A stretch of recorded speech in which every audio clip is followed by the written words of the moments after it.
InsyaAllah. InsyaAllah kita mula dengan Ummul Quran. Al-Fatihah. A'udzubillahi minasyaitanirrajim. Bismillahirrahmanirrahim. Alhamdulillahi rabbil alamin. Ar-Rahmanirrahim. Maliki yaumiddin. Iyyaka na'budu wa iyyaka nasta'in. Ihdinas siratal mustaqim. Siratal ladzina an'amta 'alaihim ghairil maghdubi 'alaihim waladdallin. Amin. أعوذ بالله السميع العليم من الشيطان الرجيم بسم الله الرحمن الرحيم إن الحمد لله نحمده ونستعينه ونستهديه ونستغفره ونعوذ بالله من شرور أنفسنا ومن سيئات أعمالنا من يهده الله فلا مضل له ومن يضلل فلا هادي له أشهد أن لا إله إلا الله وحده لا شريك له وأشهد أن محمدا عبده ورسوله قال رب اشرح لي صدري ويسر لي أمري واحلل عقدة من لساني يفقه قولي رب زدني علما أما بعد. Assalamualaikum warahmatullahi wabarakatuh. Alhamdulillah. Pertama-tama kita bersyukur kepada Allah Subhanahu Wa Taala dengan keizinan Allah, dengan kasih sayang Allah, kita diberikan kesempatan pada petang ini untuk sama-sama kita bertemu, dan insya-Allah mudah-mudahan pertemuan kita yang ringkas ini akan diberikan oleh Allah rahmatnya, barakahnya, maunah dan karamahnya, yang diberikan taufiknya kepada kita, hidayahnya kepada kita. Mudah-mudahan dengan hidayahnya, dengan kasih sayang Allah, kita diberikan oleh Allah Subhanahu Wa Taala kekuatan untuk beristiqamah. Pertama-tama marilah sama-sama kita merendahkan diri kita, hati kita, untuk kita sama-sama mendekatkan lagi matlamat kita, kehidupan kita. Hidup ini sebenarnya bukanlah satu kehidupan sekadar berjalan, sekadar kita melakukan aktiviti, tetapi sebenarnya adalah merupakan satu ibadah. Setiap yang kita lakukan itu adalah ibadah. Dan ibadah yang paling besar bermula dengan kita mengenal Allah, makrifat kepada Allah. Itu ibadah yang paling besar. Maknanya kalau kita kenal Allah, maka insya-Allah dengan kenal itu kita akan bergerak menuju kepada dia, meningkatkan lagi hubungan kita dengan dia, insya-Allah. Jadi kemuncak kepada ibadah itu al-jihad fi sabilillah. Itu kemuncak. Jadi kita nak menuju kepada kemuncak lah, terutamanya di akhir zaman ni. Kemuncak maknanya jihad fi sabilillah. Dia jihad ni dia berasal dari perkataan juhdi, jahada. Yujahidu, dan juhdi ni namanya bersusah payah. Memang bila sebut jihad itu di satu perjuangan, satu kesusahan, satu yang merupakan kita kata kemuncak tadi itu, tanda sayang kita pada Allah, maka kita pun berjuang. Dan berjuang itu sebenarnya dia bukan senang, bukan mudah. Berjuang itu dia berkendakkan kepada banyak pengorbanan, dan setiap pengorbanan itu akan dikira oleh Allah Subhanahu Wa Taala. Kita manusia tak boleh nak kira, kita manusia tak boleh nak tengok, nak balas, tapi Allah yang mampu, Allah yang maha berkuasa untuk membalas segala perjuangan dan pengorbanan yang kita lakukan. Walaupun orang tak tahu kita buat, tapi itulah merupakan satu anugerah Allah. Marilah sama-sama kita memperbaharui tajdid iman kita dengan kita memperahi syahadah kita. Kita memperahi syahadah kita membaca dengan hati kita sepenuhnya, dengan ketundukan kepada Allah Subhanahu Wa Taala. Kita membaca kalimah syahadah ni, yang pertama sekali kita minta, ya Allah, buangkan segala kelemahan, segala syirik, segala perkara yang boleh membawa kepada murtad. Ya Allah, buanglah, ya Allah, jauhkanlah, ya Allah, janganlah ya Allah ada dalam diri aku. Kalau ada kelemahan-kelemahan, kita minta pada Allah kekuatan untuk kita islah, untuk kita baiki. Kita kena minta ke Allah ni. Jadi syahadah tu, masa kita mengucap dari kalimah syahadah tu, kita nak bayangkan bahawa kelemahan-kelemahan kita buang. Kita nak bayangkan bahawa perkara yang hina yang ada pada kita minta dibuang, kita minta ke Allah.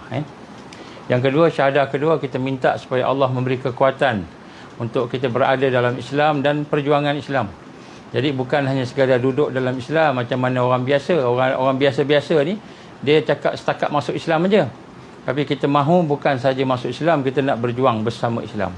Dan berjuang ini merupakan salah satu daripada tanda cinta, sayang pada Allah. Terima kasih kita pada Allah yang memberikan nikmat kepada kita. Syahadah yang ketiga ialah kita nak sama-sama merasakan bahawa ya Allah, kalaulah aku mati hari ni, malam ni, kalaulah aku mati besok, kalau aku mati bila-bila saja ya Allah, matikanlah aku dalam kalimah la ilaha illallah, dalam kalimah syahadah, la ilaha illallah Muhammad Rasulullah. Kita minta supaya Allah matikan kita dalam keadaan Islam dan perjuangan Islam. Kita nak kena minta. Kalau kita tak minta, macam mana Allah nak bagi? Yang sombong kita kalau tak minta. Kita kena minta pada Allah. Jadi mari sama-sama kita mentajdidkan, memperbaharui syahadah kita. Bismillahirrahmanirrahim. Bismillahirrahmanirrahim. Bismillahirrahmanirrahim. Asyhadu an la ilaha illallah wa asyhadu anna Muhammadar Rasulullah. Asyhadu an la ilaha illallah wa asyhadu anna Muhammadar Rasulullah. Asyhadu an la ilaha illallah wa asyhadu anna Muhammadar Rasulullah. Allahumma salli ala sayyidina Muhammad wa ala ali sayyidina Muhammad kama shallaita ala sayyidina Ibrahim wa ala ali sayyidina Ibrahim wa barik ala sayyidina Muhammad wa ala ali sayyidina Muhammad kama barakta ala sayyidina Ibrahim wa ala ali sayyidina Ibrahim fil alamin innaka Hamidum Majid. Alhamdulillah. Pasti akan bagi salam. Assalamualaikum. Samlai ni orang Muslim ke tak Muslim? Kalau tak Muslim dia sebut hello Ustaz. Saya pun jawab baliklah hello Samlai. Jadi mudah-mudahan Samlai mendapat hidayah. Jadi pertama, alhamdulillah tuan-tuan, puan-puan, kita nak kena rasa gembira.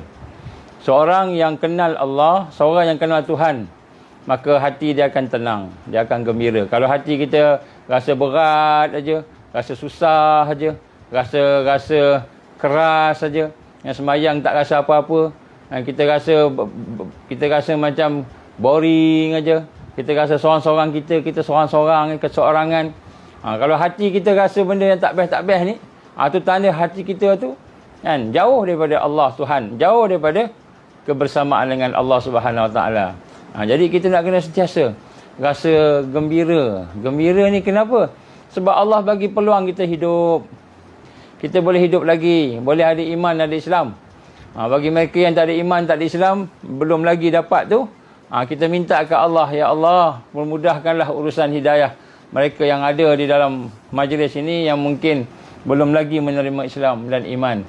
Tunjukkanlah kepada mereka, dan pada mereka yang mentajdidkan iman, mentajdidkan syahadah, memperbaharui. Tajdid ni maknanya memperbaharui. Kita memperbaharui syahadah kita ni, kita ucap sungguh-sungguh, maka Allah akan ampunkan dosa kita, Allah akan berikan kita nikmat dan sebagainya. Tak percaya buatlah banyak-banyak, insya-Allah. Ya, sebab itulah perkara yang pertama sekali, orang yang beriman, orang yang ada kekuatan di akhir zaman, yang akan bangkit, yang akan menang. Saya sebut semalam dalam Zoom bagaimana berbeza mukmin yang kuwah, mukmin yang kuwah mempunyai kekuatan hakiki dengan orang Muslim yang biasa. Iaitu bezanya ialah, nombor satu, dia sentiasa memerhatikan hati dia, dan hati dia sentiasa bersama-sama dengan keimanan kepada Allah Subhanahu Wa Taala. Jadi sebelum kita sambung sikit berkenaan dengan Ismul A'zam, berkenaan dengan nama Allah yang besar, yang maha hebat, maha agung, Al-Azam, maka kita sama-sama melihat salah satu perkara yang penting yang menjadi dasar kepada kita punya kita kata kekuatan tadi itu, iaitu at-tawajuh ilallah ataupun at-tawajuh billah. Jadi kita menghadap Allah. Menghadap, tawajuh ni apa? Tawajuh ni maknanya menghadap. Menghadap. Kalau dari sudut pendidikan, tarbiyah, salikin, orang yang suluk, orang yang murid, dengan dia bertawajuh, dia menghadap guru dia. Dia menghadap guru dia, dia menghadap mursyid dia, syekh dia, untuk mendapat talqin, untuk mendapat pengajaran, untuk mendapat amalan. Itu tawajuh, maknanya menghadap. Kalau dengan guru lah. Kalau dengan guru. Kalau duduk kat universiti, Tak mesti menghadap. Kita duduk tempat lain, menghadap lain pun tak apa. Ini tapi kalau dalam tarbiyah Islam, dalam siri untuk membina diri kita, kita kena menghadap tuan guru kita.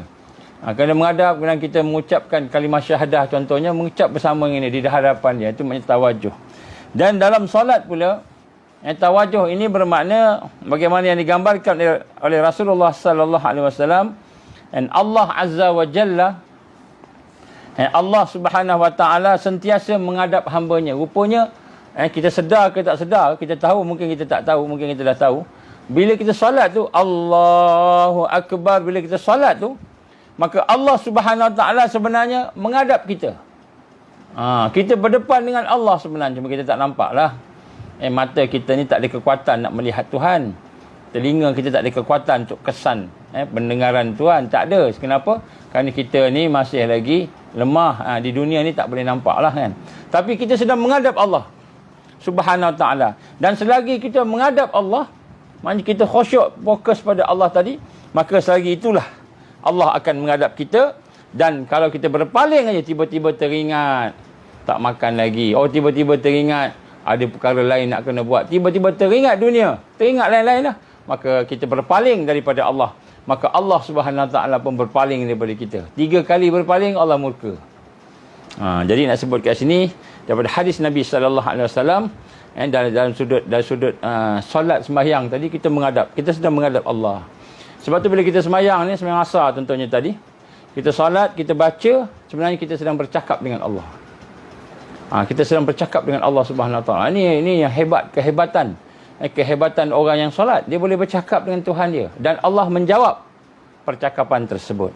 Dan daripada hadis-hadis Nabi, daripada ulama-ulama yang telah meneliti akan hadis tadi itu, maka makruh memalingkan wajah kita sedang sembahyang, tiba-tiba pandang kanan pandang kiri, makruh. Tetapi dari sudut kata-kata Imam Al-Ghazali pula, tawajuh ni maknanya apabila kita mengucapkan wajjahtu wajhiyah, maknanya kita dalam kita doa iftitah tu kita baca wajjahtu wajhiyah, maknanya aku menghadapkan wajah aku padamu.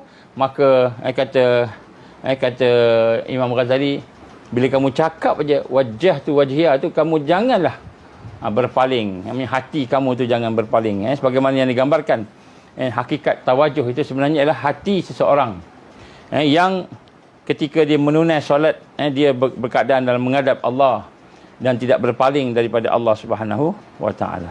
Inilah antara perkara-perkara. Sebab itulah dalam kehidupan kita hari ini, kita nak merasakan bahawa latihan yang kita nak lakukan ialah hati kita nak kita hadapkan kepada Allah. Hati kita menghadap kepada Allah. Apa maksud menghadap kepada Allah? Bila kita melihat sesuatu, perkara yang pertama sekali kita hubungkan dengan Allah. Bismillah, dengan nama Allah. Kita melihat manusia, kita melihat kawan-kawan, kita melihat apa saja. Nombor 1, Bismillah, dengan nama Allah. Ini tawajuh. Kita menghadap Allah. Bismillah Ar-Rahman Ar-Rahim. Bismillahirrahmanirrahim. Kita baca Bismillahirrahmanirrahim tu dengan nama Allah yang Maha Pengasih, Maha Penyayang, Maha Pemurah. Jadi kita hadapkan hati kita kepada semua. Jadi orang beriman ni, dia akan tengok hati dia. Hati dia akan tengok. Dan apabila dia mula menghadapkan jiwa dia tadi kepada Allah Subhanahu Wa Taala, maka barulah suasana hati itu akan berada dalam dia. Jadi sebab tu tuan-tuan, bagi kita ni jauh duduk kita ni. Macam saya sebut dengan semalam, saya kata saya ni tak ada madrasah. Macam ustaz-ustaz hebat-hebat, saya ni bukanlah ustaz hebat apa pun, tak ada apa pun. Jadi saya ni setakat FB macam ni lah. Jadi kita ni bertemu wajah ni, bertawajuh ni mungkin sekali lah. InsyaAllah kita akan jumpa nanti. Mudah-mudahan di negeri-negeri, saya akan turun ke negeri-negeri insyaAllah. Mudah-mudahan kita dapat bertawajuh, berhadapan. Jadi bagaimana cara kita nak mendidik diri kita dalam keadaan orang-orang yang mursyid, orang-orang yang syekh, guru-guru yang bersahabat tak ada dengan kita. Kita seorang kita je.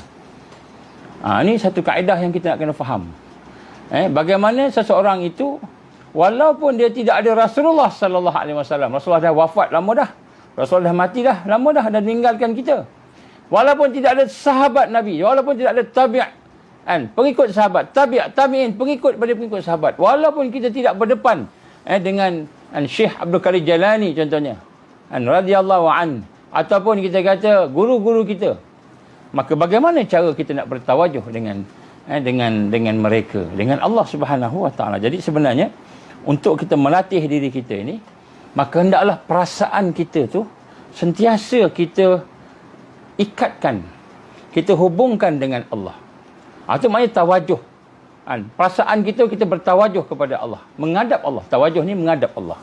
Contohnya, apabila datang dalam diri kita perasaan malu, tiba-tiba datang perasaan malu, maka malu kepada Allah Subhanahu wa taala. Jadi kita tengok dalam hati kita ni, macam mana, apa suasana dalam hati kita sekarang? Suasana malu, suasana gembira, suasana sedih, suasana berduka cita. Suasana apa dalam hati kita ni? Kalau perasaan malu yang ada dalam diri kita, contohnya kita rasa malu, maka kita nak hubungkan, ikatkan dengan Allah Subhanahu wa taala. Jadi menuntut kita yang nak duduk dalam tarbiyah ni, yang nak duduk dalam proses membaiki diri kita ni, membersihkan hati kita ni, maka suasana dalam hati kita itu kita sesuaikan dengan suasana kita berhadapan dengan Allah. Jadi orang yang malu ni dia buat apa? Dia malu kat Allah. Dia malu kat Allah. Apa dia buat? Mai Kedah, habaq. Mai Kedah, dia kata, teringin sangat nak jumpa ustaz. InsyaAllah, ada rezeki kita jumpa lah. Nanti saya pergi Kedah nanti, insyaAllah. Jadi, macam mana keadaan kita malu? Perasaan malu di hadapan Allah. Malu di hadapan Allah. Orang yang biasa malu ni macam mana? Malu-malu kucing ke, malu-malu kambing ke, tak kira lah malu apa. Orang yang malu ni biasanya dia diam aja. Dia tak banyak cakap, malu. Kan kalau anak-anak kita, saya pergi Kelantan itu jumpa seorang anak sahabat kita dari Sungai Buloh, siapa nama dia entah, tak ingat. Adik tu dia tengok jauh. Kalau tingkat Zoom, dia lah cakap, Assalamualaikum Ustaz, Assalamualaikum Ustaz, selamat malam Ustaz. Kemudian petah lagi cakap. Kan, Ustaz Jeman dia panggil. Ustaz Jeman kan. Ustaz Jeman dia kata kan. Tapi bila dah berdepan, malu. Dia pun diam, tengok daripada tutup-tutup, tengok macam kita kan, malu. Jadi orang yang malu ni, malu kita di hadapan Allah. Ini macam mana nak didik kita? Cikgu tak ada ni, guru tak ada ni. Kita jauh daripada guru. Guru kita jauh, mursyid kita jauh. Maka macam mana kita nak didik hati kita dalam keadaan tidak ada tuan guru, tidak ada Rasulullah. Rasulullah tak ada depan kita. Sahabat tak ada, semua dah tak ada, dah tinggalkan kita dah. Guru-guru pun dah jauh, kita seorang-seorang kita aja. Maka nombor satu, kita tengok hati kita. Macam mana hati kita? Kalau hati kita malu, kita nak malu pada Allah. Macam mana malu pada Allah ni? Malu pada Allah ni, orang yang malu ni yang pertama tak banyak cakap lah. Dia diam. Orang yang banyak cakap ni, kan? Cakap tak ada titik ni. Cakap titik. Dia kurang malu sikit. Jadi kita ni kalau suka bercakap, terutamanya perempuan. Perempuan suka cakap, laki-laki dia suka buat. Dia banyak ni psikologi lah. Kan? Ada pula orang yang batuk tu. Kan? Jadi nak sebut kat sini, kan, bila kita malu pada Allah, diam. Apa maksud diam? Diam ni maknanya, kan, kita tak cakap benda mengarut lah. Kita tak ngumpat orang, kita tak cakap benda yang sar-sar, benda yang tak elok, kan. Tak cakap benda tu. Kita kalau cakap pun kita puji Allah. Apa puji Allah ni? Kita sebut nama dia. Ya Allah, Ya Allah, Ya Rahman, Ya Rahman, Ya Rahim. Sebut nama dia. Itu tanda kita puji Allah.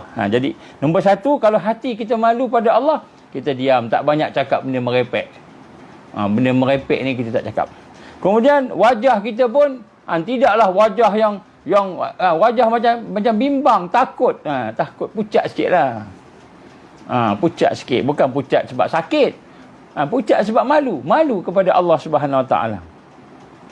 Maka apabila tiba saat hati kita rasa malu, rasa malu kepada Allah tadi, maka kita pun diam, tak bercakap depan Allah ni. Kita tunduk, kita pun wajah kita pucat sikit, kan. Pucat banyak pun tak apa. Depan Allah kita rasa, hati merasai. Hati merasai. Jadi apabila hati kita rasa malu, kita nak hubungkan dengan Allah. Kita rasa Allah menghadap kita ni. Kita rasa Allah menghadap. Ini cara kita, macam kita duduk guru kita kan. Orang yang kita segan contohnya kan. Jadi kita duduk, kita tak cakap banyak. Kita ni suka cakap banyak, cakap sikit-sikit je. Cakap yang penting-penting je. Kita tak cakap benda merapu-merapu kan. Macam itulah. Depan Allah, hati kita diam, hati kita tunduk. Jadi kita tak banyak cakap. Kalau cakap pun zikir, kita ingat Allah. Cakap pun ya hayyu ya qayyum, ya hayyu ya qayyum, la ilaha illa anta ya hayyu ya qayyum, la ilaha illa anta. Hai cakap zikir. Atau kalau cakap pun kita nasihat kat orang. Kita tak cakap benda yang mengarut-ngarut. Ni malu pada Allah. Ini tarbiyah yang kita nak lalui ni. Sebab tu kita nak tengok hati kita. Orang beriman, dia tengok hati dia. Baru hati dia terisi. Hati dia terikat, tak rasa kosong. Dia tak rasa kosong, tak rasa boring. Sebab dia berdepan dengan Allah. Dia berdepan dengan Allah. Kan? Dia tak rasa boring apa, tak ada. Rasa macam beku je hatinya kan. Hati rasa stone. Orang putih panggil stone, macam batu kan, keras. Kemudian apabila hati kita merasai menyesal pula, macam mana? Masa bila menyesal? Kita buat salah, kita buat dosa, kita ada kelemahan, kita teringat kelemahan kita, teringat kekurangan kita. Kita rasa menyesal aku, menyesal. Di hadapan Allah macam mana nak menyesal ni? Menyesal ni maka zahirlah satu perkataan mula-mula sekali apa? Astaghfirullah, astaghfirullah, astaghfirullah. Ini hati yang terikat dengan Allah, berada di hadapan Allah ni. Hati itu sentiasa dalam keadaan bila dia menyesal, dia istighfar. Dia rasa dah ada dosa, dia rasa ada kelemahan, dia pun istighfar, astaghfirullah, astaghfirullah. Dia pun bertaubat. Dia kata, ya Allah, aku buat dosa ni, ya Allah, aku derhaka pada Engkau, ya Allah, aku derhaka kepada ibu bapa aku, ya Allah, aku derhaka pada suami aku, ya Allah, derhaka pada isteri aku, ya Allah, derhaka pada semua-semua. Ya Allah, aku berdosa. Maka dia pun taubat, istighfar, astaghfirullah, astaghfirullah. Ini orang yang hati dia menyesal. Hatinya rasa ada sesuatu yang disalah. Dia buat salah di depan Allah ni, di depan Allah. Kemudian dia pun tunduk, dia tunduk. Tak banyak angkat. Tak banyak angkat kan. Angkat maknanya tak banyak dia rasa dia baik, dia tak rasa dia baik lah, macam itulah. Dia rasa dia seorang yang banyak dosa, lemah tadi. Maka dia pun memperbaharui azam dia. Jadi bila menyesal aja, bila dia menyesal aja, bila rasa dosa banyak aja, dia pun memperbaharui azam dia. Ya Allah, aku tak buat dah, ya Allah. Aku tak buat dah, ya Allah, dosa ni. Aku dah tak buat dah, ya Allah. Aku dah tinggalkan, ya Allah. Aku dah tinggalkan. Dia menyesal, dia berazam. Jadi ini cara kita nak mendidik diri kita. Apabila kita tidak ada orang di depan kita yang nak memandu kita, memimpin kita. Seperti mursyid, seperti syekh. Kita ni dengan tuan-tuan guru kita, kita jauh daripada tuan guru kita. Jadi macam mana nak betul-betul nak didik diri kita ni? Kita tengok hati kita. Saya ulang lagi sekali. Orang baru masuk ramai ni. Kan? Hati kita. Kemudian kita tengok hati kita menyesal, kita pun tunduk, bertaubat, istighfar ke Allah Subhanahu Wa Taala. Begitu juga apabila hati kita rasa seronok. Seronok, rasa nikmat. Rasa best, ada sesuatu yang best kita dapat. Kita nak, kita kalau orang biasa kita apa? Yahoo kan. Yahoo, ya bedu kan. Ada orang kata yes kan. Ada orang kata yes kalau berdapat benda best tu, yes dia kata. Ada orang kata yahoo, ada orang kata hooray, macam-macam cara kan. Jadi orang beriman apabila dia gembira, macam mana dia rasa? Depan Allah. Depan Allah, dia menghadap Allah ni, bertawajuh pada Allah. Allah menghadap dia. Allah berhadapan dengan dia. Allah melihat dia. Allah mengawasi dia. Maka apabila dia merasai nikmat, seronok, dia rasa puas, maka menuntut kepada kita ni, zahir kita, kita pun bersyukur pada Allah. Kita pun kata apa? Alhamdulillah, Alhamdulillah, Alhamdulillah. Macam itu. Alhamdulillah, kita puji Allah. Terima kasih ya Allah dapat nikmat. Terima kasih ya Allah. Dulu aku duduk seorang-seorang, banyak tahun aku duduk seorang-seorang. Sekarang ni Allah dah bagi dah ada suami, ada isteri. Alhamdulillah, tengok kan. Walaupun ada kelemahan suami tu, walaupun ada kelemahan isteri tu, banyak kelemahan. Dulu masa sebelum ni tak tahu. Kita kentut, bau busuk kita sendiri kita boleh tahan. Sekarang ni ada dua kentut. Kentut kita pun ia busuk, kentut orang tu pun busuk juga. Kena pula dia suka jenis makan apa namanya? Telur lah apa tu. Ada orang menyaut ni. Kan? Kena makan telur lah apa tu kan. Jadi nak kena apa? Nak kena rasa nikmat. Nikmat apa? Bukan nikmat kentut tu. Nikmat kan kita rasa dulu kita seorang-seorang, sekarang ni dah ada. Dah ada dah orang temankan kita. Kita rasa seronok. Kita pun cakap syukur ke Allah. Terima kasih ya Allah. Terima kasih ya Allah. Alhamdulillah. Hati kita ni, hati kita menghadap Allah. Hati kita menghadap Allah. Kita rasa Allah bersama kita. Kita seronok, kita rasa nikmat, rasa puas. Maka kita kata alhamdulillah. Kita rasa Allah melihat kita. Kita rasa Allah mendengar kita. Kita rasa Allah Subhanahu Wa Taala memerhatikan kita, mengawasi kita. Jadi itu kekuatan. Ini kata kekuatan orang beriman, dia akan tengok di mana hati dia di hadapan Allah. Ini disebut tawajuh. Jadi sebab itulah orang beriman ni, walaupun Nabi dah meninggal dunia, Nabi dah wafat dah, sahabat dah tinggalkan kita, tabi'in tinggalkan kita, ulama besar tinggal, syekh dah tak ada, mursyid dah tak ada, guru pun jauh. Kita duduk kat Johor, guru-guru duduk kat tempat lain. Jauh, jumpa sekali-sekala. Sahabat baik pun susah. Tetapi apabila kita melihat hati kita, tengok hati kita, di mana perasaan kita pada masa itu? Sedih ke? Gembira ke? Malu ke? Takut ke? Menyesal ke? Maka pada ketika itu, kita membayangkan, merasakan bahawa kita sedang berada di hadapan Allah Subhanahu Wa Taala. Jadi kalau kita rasa nikmat, rasa seronok, maka kita pun cakap alhamdulillah, terima kasih ya Allah. Aku ni tak layak nak dapat nikmat ni. Aku ni banyak buat salah, tapi Engkau bagi aku macam-macam ya Allah. Terima kasih ya Allah. Alhamdulillah, alhamdulillah. Hati yang gembira, maka dia beramal sesuai dengan apa yang ada pada dia tu. Dengan satu perasaan, dia merasakan bahawa Allah melihat dia, Allah bersama dia. Ini nikmat. Walaupun kita sedih, kita tak rasa keseorangan. Sedih sangat. Kenapa sedih? Ayah meninggal dunia. Kenapa sedih? Kan mungkin keluarga kita meninggal dunia. Mungkin kita seorang-seorang. Hari ni kawan-kawan kita banyak meninggal dunia. Sama ada meninggal dunia sebab vaksin atau meninggal dunia sebab COVID-19. COVID-21. Ramai meninggal dunia. Guru-guru kita meninggal dunia ramai. Jadi kadang-kadang antaranya ialah saudara kita, antaranya ialah orang rapat dan kita sayang. Maka bila kita rasa sedih, kita tak sedih seorang-seorang. Kita tak rasa sedih seorang-seorang sebab kita rasa Allah bersama kita. Allah memerhatikan kita. Allah melihat kita. Allah mendengar rintihan kita. Allah Subhanahu Wa Taala bersama dengan kita. Maka ketika itulah hati yang sedih, dia akan tunduk. Dia akan kata dekat Allah, ya Allah, aku sabar ya Allah. Aku sabar ya Allah. Apa yang kau uji ni aku sabar ya Allah. Maka dia pun diam. Dia pun berzikir ke Allah. Inna lillah wa inna ilaihi raji'un. Dia sebut. Kemudian hati dia pun rasa puas. Kenapa puas? Sebab sedih dia, ada Allah bersama dia. Gembira dia, ada Allah bersama dia.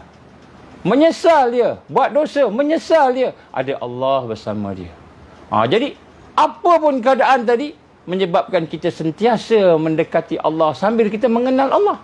Bukan saja kita setakat kita kata kita zikir-zikir, sebut la ilaha illallah subhanallah walhamdulillah.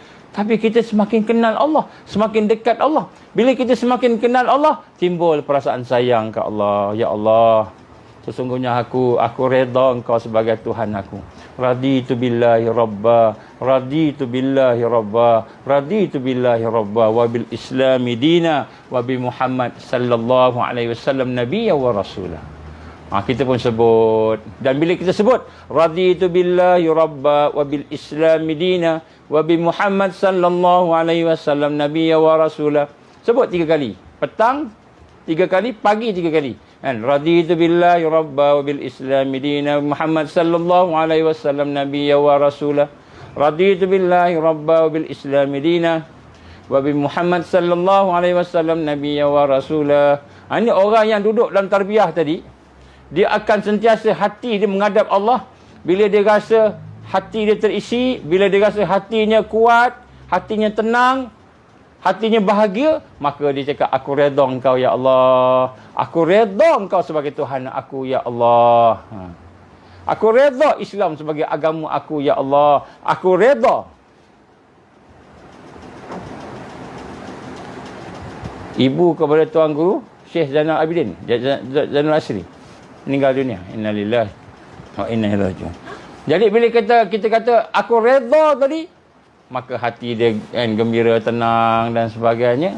Maka di situlah Allah akan menjawab. Siapa yang membaca raditu billahi rabba wa bil islami dina wa bi Muhammad sallallahu alaihi wasallam nabiyya wa rasulah, maka andainya dia mati malam tu, dibaca petang, ni lepas asar dibaca, malam dia mati, maka kata Nabi, Allah akan redha dia ketika pada malam dia meninggal dunia.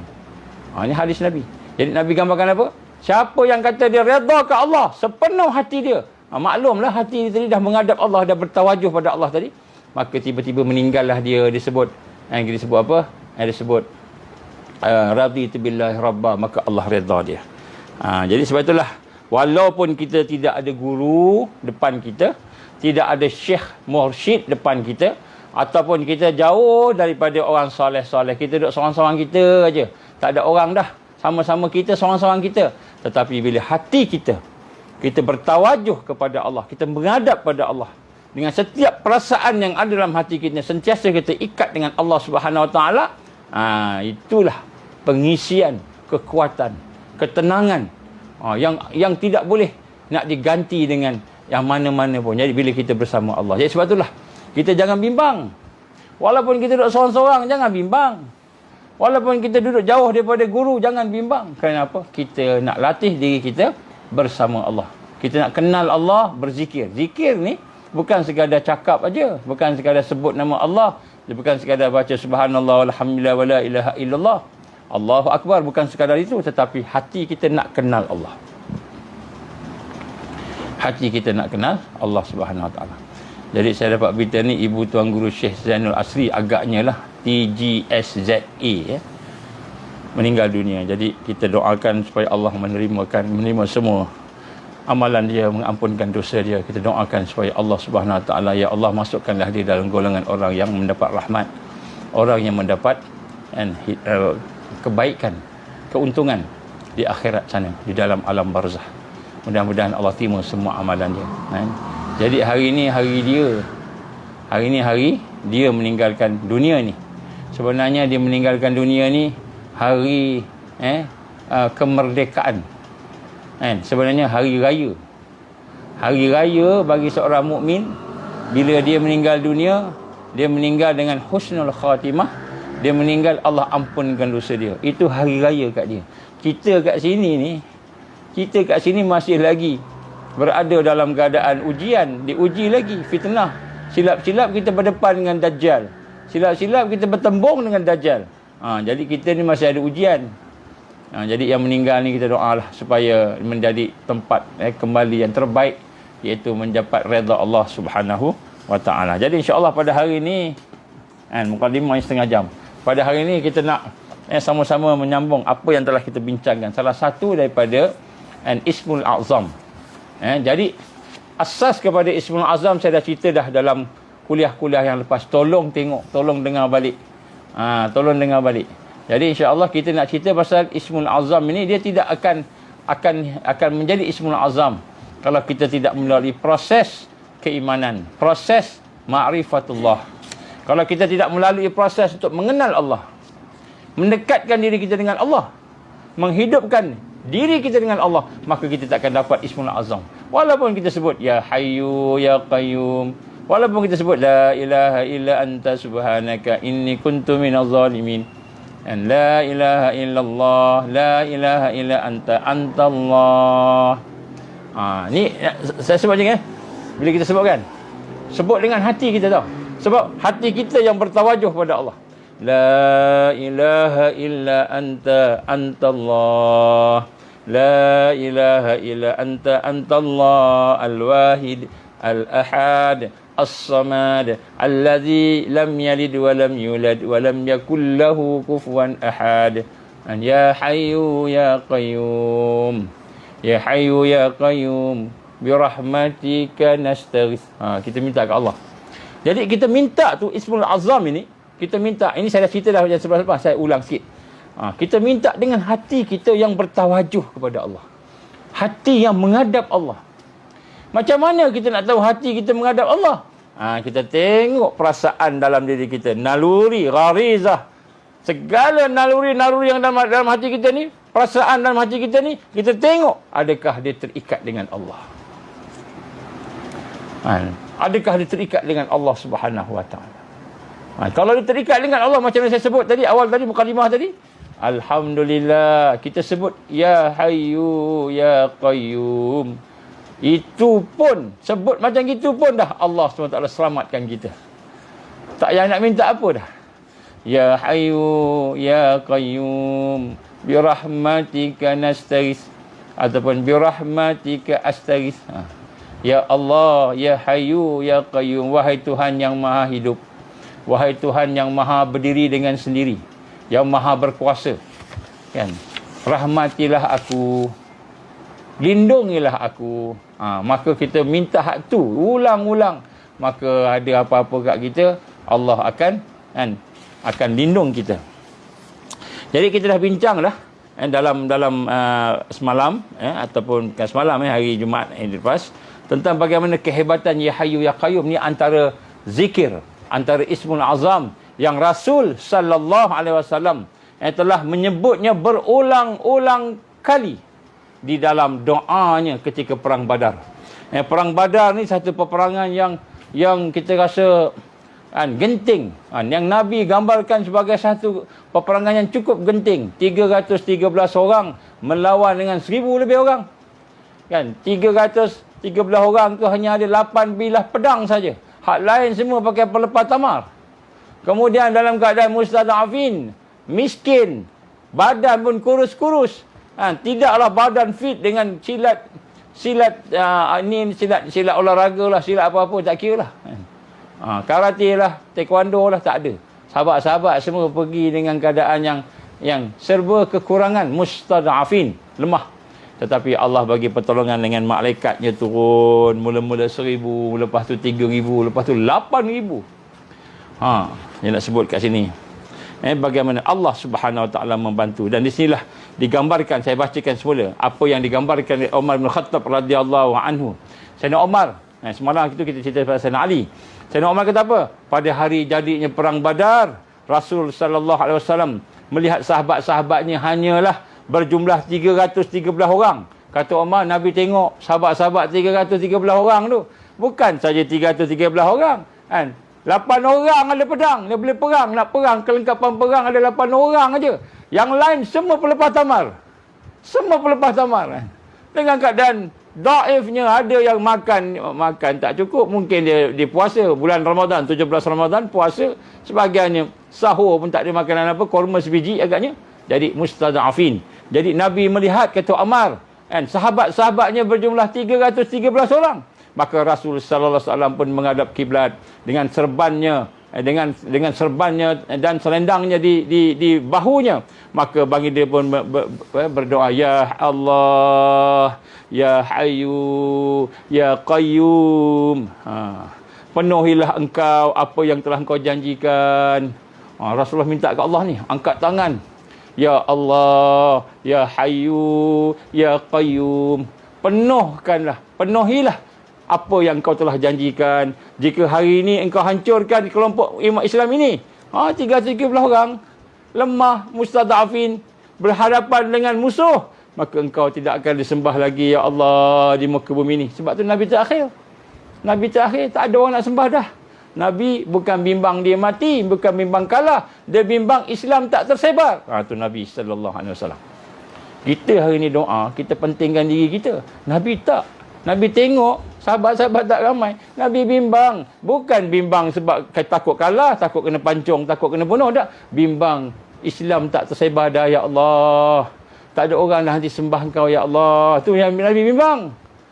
Ini kebimbangan orang yang berjuang. Bukan macam kita. Kita bimbang, kita miskin. Kita bimbang, kita sakit. Kita takut kehilangan dunia.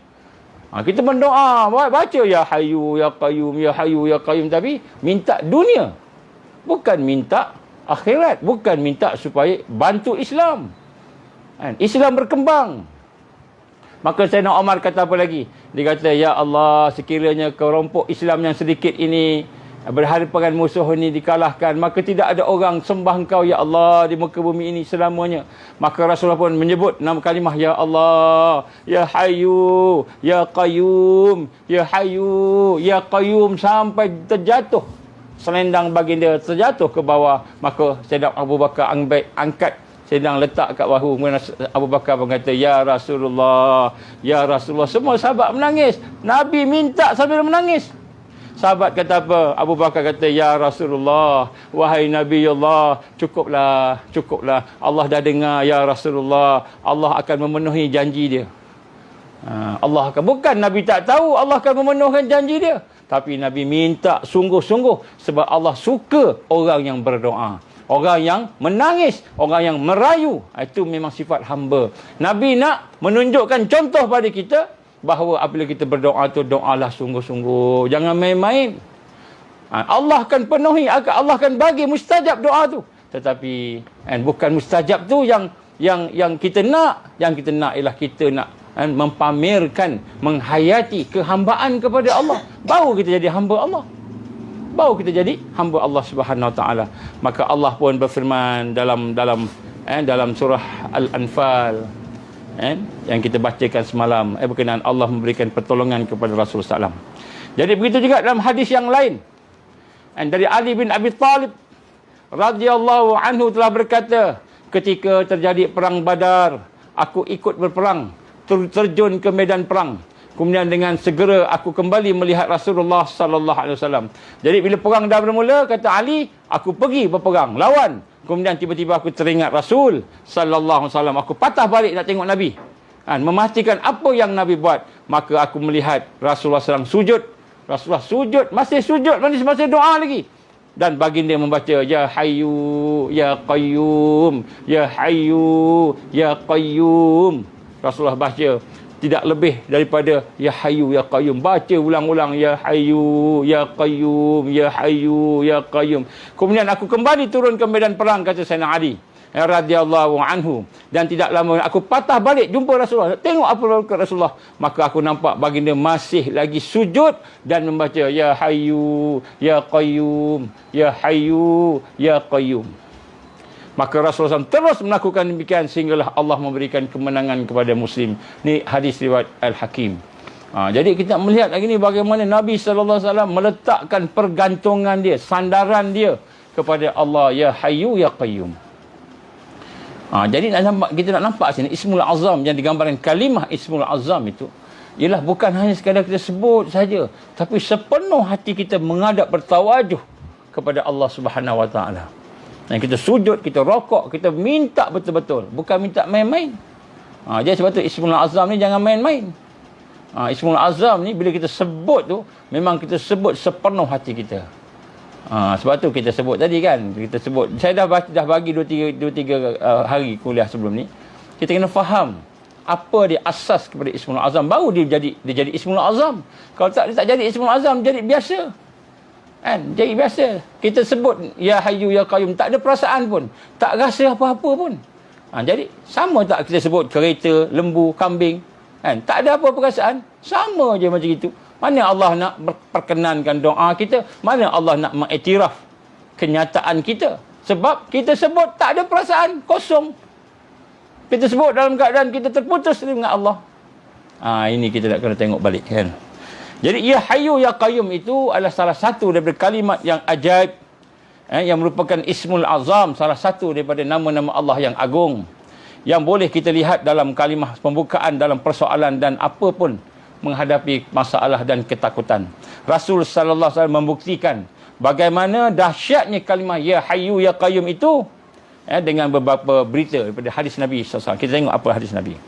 Yang pertama sekali, ya Hayyu ya Qayyum menghilangkan kesedihan dan kepayahan. Jadi kalimah ya Hayyu ya Qayyum ni antaranya ialah kalimah yang boleh menjadikan kita hilang kesedihan dan kepayahan dengan kehendak Allah. Jadi kita kena minta ke Allah. Ini antara kalimah yang digambarkan oleh Rasul sallallahu alaihi wasallam dalam satu hadisnya yang dilewatkan Imam Hakim. Apa kata Rasul sallallahu alaihi wasallam dari Ibnu Mas'ud, wa an Ibnu Mas'ud anin Nabi sallallahu alaihi wasallam qala, apabila seseorang mendapat kesedihan, ini Nabi sebut, Apabila seorang tu sedih, apabila seorang tu dalam keadaan kesusahan, kepayahan, maka dia pun membaca ya hayyu ya qayyum birahmatika astaghis.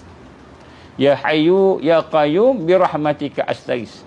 Maknanya apa? Wahai Tuhan yang maha hidup, wahai Tuhan yang maha tegak, yang berdiri dengan sendiri, dengan rahmat-Mu aku pohon perlindungan, pertolongan. Maka Nabi kata, bila kamu sedih, bila kamu susah, bila ada masalah, bila perlukan perlindungan, bila perlukan ketakutan, ancaman, mungkin nak kena buat apa-apa, sebutlah ya hayyu ya qayyum birahmatika astaghis. Ini ismul azam. Jadi digambarkan oleh tuan guru Allahumma salli ala sayyidina Muhammad, Haji Saleh. Dia meninggal dunia dah, rahimallah, dalam salah satu daripada pengajian dia. Dia menggambarkan, dia kata, nak tak saya bagi kepada kamu satu kalimah yang agung, yang siapa-siapa membacakannya pasti Allah akan memberikan apa yang dia minta. Maka dia membacakan, sebutlah ya hayyu ya qayyum birahmatika astaghis. Ya hayyu ya qayyum birahmatika astaghis. Sebutlah 3 kali ke 7 kali ke, sepenuh hati dengan iman, kemudian minta apa kamu nak. Ya Allah, ya hayyu ya qayyum birahmatika astaghis. Ya Allah, tolonglah aku, ya Allah, aku berhadapan dengan kesusahan ni, ya Allah. Aku nak buat keputusan, nak berhenti kerja ke nak terus bekerja, contohlah. Ya Allah, aku dibuang kerja, ya hayyu ya qayyum birahmatika astaghis. Ya hayyu ya qayyum birahmatika astaghis. Jadi selalunya kita nak zikirkan, boleh tak? Zikirkan, boleh zikirkan. Dan Allah Maha mengetahui apa yang kita perlukan. Jadi kadang-kadang tak payah sebut pun apa kita nak. Allah dah tahu dah. Ya hayyu ya qayyum birahmatika astaghis. Ya hayyu ya qayyum birahmatika astaghis. Kalau kita nak baca untuk anak-anak kita, nak baca untuk keluarga kita, nak baca untuk sahabat-sahabat kita, nak baca untuk para pejuang, supaya mereka juga mendapat rahmat dan perlindungan Allah. Dan ya hayyu ya qayyum birahmatika nastaghis. Nastaghis. Nas tu maknanya nahnu, kami. Jadi baca. Kalau saya baca pun selalunya, kalau saya baca ya hayyu ya qayyum tu birahmatika nastaghis. Kita niatkanlah supaya kawan-kawan kita, ada anak beranak kita, saudara kita, ayah kita, ibu kita, supaya Allah berikan perlindungan. Kita doakan sekali untuk umat, jangan doa untuk diri kita sendiri saja. Jadi mudah-mudahan doa tu mustajab. Jadi Allah SWT mempercepatkan kemenangan kepada kita. Allah mempercepatkan kemenangan kebangkitan Islam. Allah memberikan kemenangan, tapi kita doalah untuk umat. Sama. Ya hayyu ya qayyum birahmatika nastaghis. Nastaghis. Kita baca. Ini hadis Nabi sallallahu alaihi wasallam yang diriwayatkan oleh Imam Hakim. Apa kata ulama yang menghurai? Dia kata, apabila berhadapan dengan masalah, jadi semua orang berdepan dengan masalah. Jadi bila berhadapan dengan masalah ini, ada yang lemah, ada yang kuat. Ada yang lemah, ada di kalangan kita masa tu koyak. Disebut perkataan koyak sekarang ni, koyak. Kalau kata koyak dia, koyak tak boleh nak buat apa dah.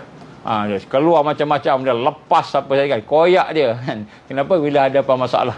Bila berhadapan dengan masalah, kadang-kadang kita dalam keadaan lemah iman kita, dalam keadaan kuat iman kita, Allah uji. Kadang-kadang mental kita pun down dan sebagainya. Jadi secara umumnya, semua masalah itu akan mempengaruhi mental kita. Jadi orang yang kuat mentalnya pun, apabila masalah bertapuk tadi, maka dia akan menjadi lemah, mental jadi lemah, psikologi dia lemah, perasaan dia down dan sebagainya. Dia akan rasa kesulitan masalah yang dihadapinya tu, dan akibatnya dia berlarutan sedih. Jadi bersedih aja sepanjang masa, sedih aja. Ada orang dah tulis tu. Ya hayyu ya qayyum birahmatika astaghis. Jadi kita lihat di sini, apabila dalam keadaan itu, tak seolah-olahnya macam tak ada sembuh dah, tak ada peluang nak sembuh dah. Macam itu. Ada anak-anak kita, kadang-kadang anak kita ada sakit. Sakit apa? Sakit mental. Ataupun sakit autism. Ataupun sakit apa saja. Dah tak boleh buat apa dah. Sedih. Pegang kepala anak tu.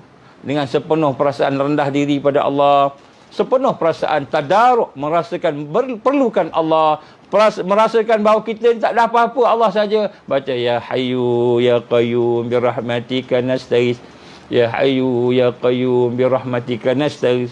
Bacalah, selalu baca. Maka insya-Allah akan mengembalikan keyakinan diri kita, kepercayaan kita kepada Allah. Inilah akan menjadikan keyakinan kita kuat kita, sehingga kita rasa inilah jalan Allah, inilah pilihan Allah. Kalau Allah tak izin pun sembuh, maka hati kita yakin dengan pilihan Allah. Allah pilih anak kita. Anak kita sakit, keluarga kita sakit, keluarga kita lemah. Bukan sebab tak sengaja ke, bedak, memang Allah pilih, Allah yang beri. Maka ketika itulah hati kita akan yakin, Allah tingkatkan keyakinan kita. Maka kita pun boleh bersabar, kita pun boleh redha, kita kan boleh tenang. Inilah kebahagiaan. Inilah kebahagiaan. Sebab tak semua penyakit-penyakit yang ada tu Allah sembuhkan segera. Kenapa? Kerana Allah nak bagi sesuatu yang lebih besar lagi, lebih baik lagi daripada apa yang kita minta pada masa tu. Seperti ada seorang perempuan yang dia kena sakit sawan. Kan, zaman Rasulullah sallallahu alaihi wasallam, bila dia kena sakit sawan tu, dia dah macam tak ingat sampai kain dia terselak, aurat terbuka semua. Maka perempuan tu ketika dia sedar dan keadaan boleh berfikir, dia berjumpa dengan Rasulullah. Ya Rasulullah, kenapa? Kata Nabi. Maka kata, ya Rasulullah, Allah izin aku ada penyakit sawan, yang mana bila aku kena penyakit sawan ni, aku akan terbaring, meracau sebagainya, sehingga terbuka aurat aku, orang nampak aurat aku, malu. Ya Rasulullah, bolehkah minta pada Allah aku sembuh? Dia minta sembuh, minta Rasulullah doakan. Apa kata Rasulullah SAW? Boleh, Allah boleh sembuhkan kamu ni, tetapi sekiranya kamu bersabar dengan penyakit ini, maka Allah akan berikan kepada kamu sesuatu yang luar biasa, lebih daripada apa yang kamu minta. Maka dia berkata, kalau gitu ya Rasulullah, aku sabar dan aku redha. Cuma boleh tak minta ketika aku kena sawan, jangan sampai aurat aku terbuka, aku malu ya Rasulullah. Maka Rasul pun doakan. Maka ketika dia sawan, aurat dia tak buka. Tapi sakit masih ada. Sakit masih ada. Kenapa sakit masih ada? Sebab Nabi sebut. Nabi kata apa? Allah nak bagi sesuatu yang lebih baik daripada kau sembuh ni. Maka kadang-kadang penyakit tu, sakit tu sebagai ujian, kafarah kepada kita. Kadang-kadang kita rasa benda itu susah, tapi rupa-rupanya yang susah itulah yang akan mendapatkan redha Allah, yang akan mendapatkan Jannatul Firdaus, yang akan mendapatkan sesuatu yang lebih baik daripada apa yang kita minta, kata Rasul sallallahu alaihi wasallam. Ini contoh. Jadi sebab itulah bila kita ada masalah, macam mana kita nak memperkuatkan diri kita? Salah satunya digambarkan tadi oleh Nabi, salah satu hadis tadi, kita bacalah ya Hayyu ya Qayyum bi rahmatika astaghits, ya Hayyu ya Qayyum bi rahmatika astaghits, ya Hayyu ya Qayyum bi rahmatika astaghits. Minta ke Allah.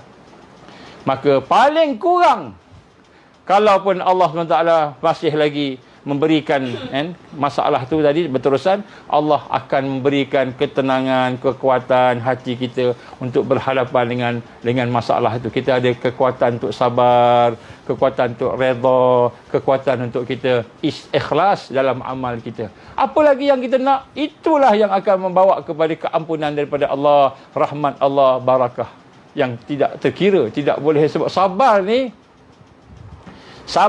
adalah salah satu amal, salah satu amalan yang hanya Allah yang akan balas. Sabar ni Allah yang akan balas orang yang sabar. Sebab tu tuan-tuan, bukanlah kita kata kita doa sebab kepentingan diri kita. Kita doa bukan sebab kita sayang diri kita, penting diri kita. Kita nak sembuh masa tu juga. Nak kaya masa tu juga. Tapi kita doa sebab Allah perintah kita doa. Kita doa sebab kita ni nak ubudiah, nak ibadah pada Allah. Jadi kita membaca ya Hayyu ya Qayyum bi rahmatika astaghits, ya Hayyu ya Qayyum, ya Allah yang maha hidup, ya Allah yang maha berdiri dengan sendirinya, maha kuat, yang maha tegak, yang maha hebat pengurusannya. Ya Allah, rahmatilah aku dengan perlindungan ini. Minta perlindungan dia, minta pertolongan dia. Maka Allah pun tolong kita. Macam mana tolong kita? Tiba-tiba hati kita tenang, sabar. tiba-tiba kita kuat. Mungkin sembuh. On the spot, mungkin sembuh juga. Jadi Allah bagi yang terbaik apabila kita bersama dengan Ismul Azam. Maka satu-satu caranya untuk yang tidak boleh, satu cara untuk mengembalikan keyakinan diri kepada Allah. Percaya bahawa segala itu adalah milik Allah, jalan Allah, qada dan qadar Allah, yang terbaik daripada Allah. Maka keyakinan itulah satu yang lebih baik lagi daripada menyelesaikan masalah. Yakin kita pada Allah, redha kita pada Allah, sabar kita dengan apa yang Allah beri pada kita. Yang itu lebih baik daripada menyelesaikan masalah. Sebab masalah ni Allah bagi memang nak uji kita. Jadi kita nak kena rasa dalam hati kita. Ini bertawajuh tadi. Kita menghadapkan hati kita pada Allah. Jadi bila kita membaca Ya Hayyu Ya Qayyum bi rahmatika nastaghis, kita baca tu kan. Baca. Kita baca dengan keadaan satu ucapan kerelaan hati kita, keyakinan hati, ketundukan kita kepada Allah Subhanahu Wa Taala. Maka tunggulah apa yang Allah beri pada kita. Tunggulah. Paling yang best sekali ialah lebih baik daripada menyelesaikan masalah itu, Allah jadikan hati kita sabar, hati kita tenang, hati kita bahagia bersama Allah. Walaupun susah, orang lain dah mengeluh dah, orang lain dah bunuh diri dah, kena masalah sikit bunuh diri, masalah sikit bunuh orang, macam-macam. Kita Allah bagi kesusahan, kepayahan, masalah tadi, kita boleh lagi bersabar, kita yakin ke Allah, kita boleh redha ke Allah. Nastaghis. Tadi ada orang dah tulis. Nanti saya tulis dia punya Arab dia. InsyaAllah. Ada orang tanya macam mana nak baca tadi. Kemudian dalam hadis yang lain, Rasulullah sallallahu alaihi wasallam menggambarkan an Anas radhiyallahu anhu anna Nabi sallallahu alaihi wasallam kana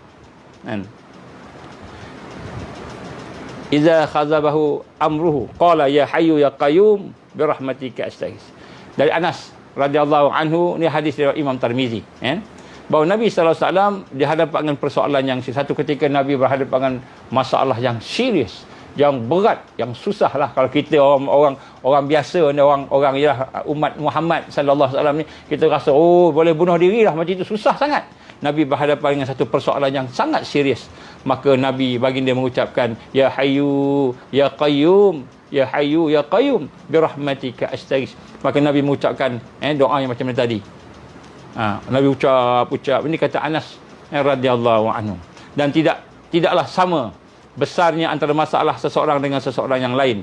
Jadi masalah kita tak sama. Ada orang masalah sakit, ada orang masalah dari sudut kekayaan, kemiskinan, ada orang masalah dari sudut kekeluargaan, ada orang masalah dari sudut pekerjaan, ada orang masalah dari sudut ketakutan.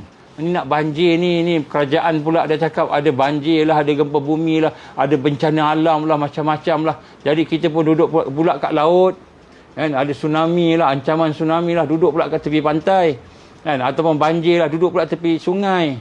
Tanah runtuh, kita duduk pula kat bukit-bukit gunung, ada tanah runtuh pula. Jadi hati kita rasa bimbang, rasa takut, Maka Nabi ajar kita ya hayyu ya qayyum bi rahmatika nastaghis. Jadi jadikan zikir kita. Jadikan zikir kita. Jadi bagaimana besar pun masalah kita sebenarnya hanyalah satu yang kecil di sisi Allah. Tak ada apa. Pada Allah tidak ada apa. Allah nak selesaikan masalah kita senang aja. Senang ya Allah nak selesaikan. Tapi Allah bagi kita masalah bukan sebab Allah tak sayang kita, bukan sebab Allah SWT nak aniaya kita, tetapi Allah SWT nak melihat kita ni sabar tak sabar, kita ni redha tak. Aku bagi kau senang, engkau boleh cakap Alhamdulillah. Aku bagi kau susah, tiba-tiba engkau kufur. Jadi Allah nak uji kita. Allah nak uji kita je. Itu aja. Jadi bila Allah tahu tak kita ni jahat ke baik, kita ni orang yang soleh ke taleh, Allah tahu tak? Allah tahu. Tapi Allah Subhanahu Wa Taala nak suruh kita ni berdoa pada dia. Kita berdoa, minta ke Allah. Allah boleh tolong tak? Allah boleh tolong. Allah boleh selesaikan masalah kita. Tak ada apa-apa pun yang berat bagi Allah yang maha kuat. Tetapi Allah nak suruh kita doa. Allah nak suruh kita tunduk kat dia. Allah nak suruh kita rasa. Rasa apa? Rasa kehambaan. Kita ni hamba Allah. Allah nak suruh kita rasa tu, rendah diri tu. Sebab itulah Kan saya sebut sebelum ni kan. Dalam sehari kita hidup, sepanjang umur kita daripada kecil sampailah kita sekarang dah umur berapa tahun? 30 tahun, 40 tahun, 50 tahun, ada yang dah 60 tahun, 70 tahun, 80 tahun pun ada. Kan? Baik. Ketika manakah sepanjang hidup kita itu? Saat yang manakah ketika itu saat yang paling baik kita dengan Allah? Paling tinggi, paling dekat kita dengan Allah Subhanahu Wa Taala saat ketika hati kita, fikiran kita merasai bahawa kita amat perlukan Allah. Bila kita dah tunduk pada dia, sujud kat dia, rokok kat dia, tapi hati tak rasa perlukan Allah, maka sebenarnya kita jauh daripada Allah. Jadi sebab itulah Allah bagi kita masalah, Allah bagi kita kesusahan, Allah bagi kita kepayahan, Allah bagi kita penyakit, Allah bagi kita penderitaan bertahun-tahun. Kenapa Allah bagi tersebut? Perkara-perkara yang menyusahkan tu. Bukan sebab Allah Subhanahu Wa Taala nak aniaya kita. Bukan. Allah Subhanahu Wa Taala tak ada kepentingan apa pun. Allah Subhanahu Tuhan yang maha berkuasa. Dia tak perlukan kita. Tetapi dia bagi supaya kita ni kan, kembali pada dia, rujuk pada dia. Kan? Sehingga kita boleh apa? Boleh merasai satu perasaan dalam hati kita. Aku hamba Allah. Aku amat memerlukan Allah. Perasaan amat memerlukan Allah tu, itulah perasaan yang paling mahal pada seorang hamba. Dia fakir. Dia fakir. Dia rasa dia lemah. Dia rasa dia hina. Dia rasa dia tak ada apa-apa di hadapan Allah. Perasaan dia. Perasaan dia rasa macam itu. Dan inilah perasaan yang paling mahal sekali kepada seorang hamba yang mengaku Muslim, mukmin, yang menyerah diri kepada Allah Subhanahu Wa Taala. Inilah perasaan yang paling mahal sekali. Tapi perasaan dia tak ada. Tak ada. Tak ada pada orang Islam hari ni. Dia rasa dia punya rumah, dia rasa dia punya harta, dia rasa aku berilmu, dia rasa aku ada anak-anak, aku ada kekayaan, aku ada populariti, orang kenal aku, dia rasa semuanya dia punya. Dia tak rasa pun dia perlukan Allah. Jadi bila Allah bagi kita ancaman, kita baca Ya Hayyu Ya Qayyum bi rahmatika astaghits. Ya Hayyu Ya Qayyum bi rahmatika nastaghits. Nastaghits itu untuk ramai-ramai. Untuk kita baca sekali untuk anak-anak kita semua. Jadi bila kita baca tu, baca rendah diri, Ya Allah, Engkau lah yang maha hidup. Aku ni tak ada apa-apa. Aku ni mati. Melainkan apabila Engkau berikan nyawa hidup. Aku ni tak ada apa-apa. Engkau lah yang maha pengurus, maha perancang, memberi qada dan qadar. Al-Qayyum, yang maha berdiri dengan sendirinya. Rahmatilah aku, Ya Allah. Berilah pertolongan pada aku, Ya Allah. Itu perasaan merasai fakir di depan Allah. Jadi sebab itulah, ketika manakah kita dalam suasana yang paling baik sekali, yang paling dekat dengan Allah. Bukan ketika sujud. Ketika sujud itu memang kita dekat dengan Allah. Tetapi ketika kita merasai memerlukan Allah. Ya Allah, kalau Engkau tak tolong aku, aku tak berjaya. Ya Allah, kalau Engkau tak bagi aku kaya, aku tak kaya. Kalau Engkau tak bagi aku nyawa, aku mati. Ya Allah, kalau Engkau tak bagi aku sihat hari ini, aku tak boleh sembahyang, tak boleh puasa. Ketika kita merasai perasaan memerlukan Allah. Inilah perasaan kehambaan yang Allah amat suka kepada seorang hambanya. Sebab dia Al-Akbar, Allahu Akbar, Allah Maha Besar. Allah suka hambanya yang tadarak, memaksimalkan kefakiran, rasa perlu kepada Allah tadi. Jadi bila kita baca Ya Hayyu Ya Qayyum, itulah. Jadi sebab tu bila diajar oleh Rasul sallallahu alaihi wasallam, kita kena faham bahawa Nabi bukan sahaja sekadar ajar kita doa, ajar kita kalimah-kalimah yang mustajab doa, tapi Nabi mengajar kita bagaimana lagi dalam iman kita, lagi dalam penyerahan kita, ketundukan kita kepada Allah Subhanahu Wa Taala, maka lebih kuatlah kita di sisi Allah tadi, lebih kuat kita dalam kehidupan kita. Kemudian Ya Hayyu Ya Qayyum, Ya Hayyu Ya Qayyum juga akan menjemput harapan. Yang seterusnya ialah harapan. Kita nak letak harapan kat siapa, tuan-tuan, puan-puan? Bila Allah bagi kita kesusahan, ancaman, kesedihan, penderitaan, kepayahan, hidup susah, hidup payah ni, tak lama lagi makin susah ni. Hari-hari kebangkitan Islam, lepas tu insya-Allah kita nikmat, menang. Insya-Allah kita menang, tak lama dah. 5 tahun, 6 tahun agaknya. Tahun ke-7 insya-Allah kita menang. Insya-Allah, doalah. Siapa yang umurnya panjang, dia hidup bersama kemenangan. Siapa yang umurnya pendek, maka syahid fi sabilillah. Orang yang bersama dengan Allah. Maka yang terpenting antara hidup kita ini adalah harapan. Bila kita ada satu masalah, ada satu kesusahan, siapa lagi nak minta ni macam sekarang ni kan. Kita nak minta keadilan supaya tidak ada diskriminasi. Kesian ada cikgu-cikgu kita, guru-guru kita yang terpaksa mengajar, duduk di garaj, duduk dalam store. Duduk dalam store, diasingkan. Kenapa? Sebab tidak disuntik. Tidak disuntik, diasingkan. Kita jadi terasa ada orang yang begitu, diskriminasi. Nak masuk masjid pun nak kena suntik contohnya. Padahal sama je COVID-19 ni dia kena pada semua orang. Orang suntik pun kena, orang tak suntik pun kena. Buat SOP je lah kan. Tapi tidak ada, nak bawa ke mahkamah, tiba-tiba mahkamah tangguh. Hantar memorandum sampai ke yang di-Pertuan Agong, pergi jumpa yang Pertuan Agong, tiba-tiba yang di-Pertuan Agong cuti kat London. Kan? Dia tengah cuti nak buat macam mana? Akhir tahun dia cuti. Kan? Mudah-mudahan pegawai tu hantarlah ke sana, fax ke apa ke. Penting ni masalah rakyat ni. Jadi kita lihat seolah-olah tak ada nak mana dah. Buat report polis. 2,000 dah report polis seluruh Malaysia, lebih 2,000. Report polis seluruh Malaysia dah buat dah macam-macam. Cikgu buat, anak-anak buat, orang tua buat. Semua buat. Ada yang buat report sebab mati bapaknya, anaknya, saudaranya. Ada yang buat report sebab sakit, adverse effect dan sebagainya. Jadi pada masa itu orang beriman, orang Islam bila dah tengok, dah keliling macam mana, besok ni ekonomi pula masalah, besok ni masalah bencana alam pula, masalah macam-macam lagi, maka kita kata, macam manalah aku nak hidup. Tengok anak-anak, aku dah kena buang kerja, tengok anak-anak. Hari ni berapa juta menganggur kat Malaysia. Tengok anak-anak, nak bagi makan apa ni anak-anak ni. Tengok, maka harapan kita seolah kita tak ada harapan. Itu yang bunuh diri. Ada yang bunuh diri. Ada yang terjun daripada bangunan tinggi. Ada yang gantung diri dekat bus stand, dekat apa dia, Jantas. Macam-macam cara bunuh diri hari ini. Tiap-tiap hari ada yang mati bunuh diri, 3-4 orang. Maka kalimah Ya Hayyu Ya Qayyum menjadikan seseorang itu mempunyai harapan pada Allah.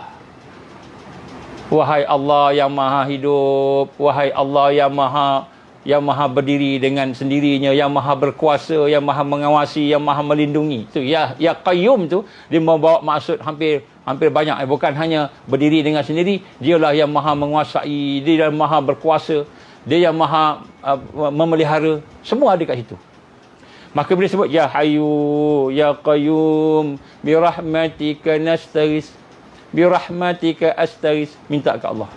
Maka zikir itu, Ismu Azam ini, nama Allah ini akan menjadikan perkara-perkara yang berat, seolah-olahnya putus harapan, seolah dah tak ada harapan, seolah dah kecewa, dah putus asa. Maka di situ akan wujudnya harapan, akan wujudnya satu harapan, pergantungan kepada Allah. Maka Allah akan menyelesaikan apa yang ada. Allah akan selesaikan. Don't worry, be happy.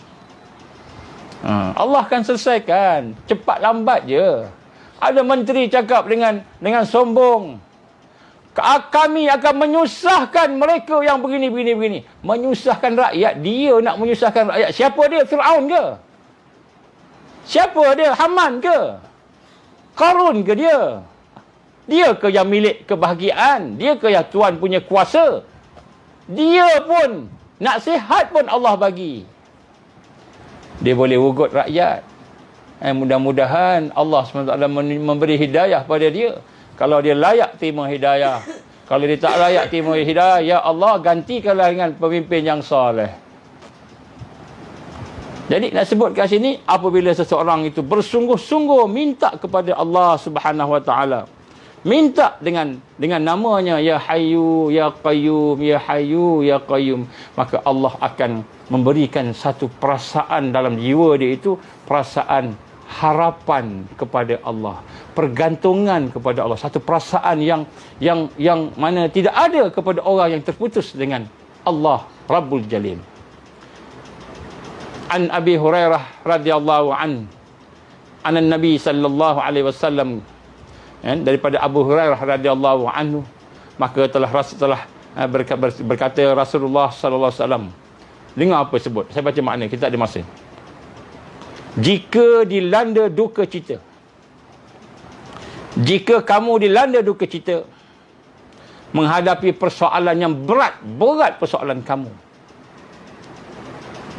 Minta maaf, bukan Nabi cakap macam tu. Nabi kata bahawa Rasulullah sallallahu alaihi wasallam jika dilanda duka cita dan menghadapi persoalan yang berat. Ini disebut oleh Abu Hurairah. Abu Hurairah kata apa? Dia nampak, dia tengok Nabi bila berhadapan dengan masalah yang berat, persoalan yang berat, dan dilanda duka cita, Nabi sedih.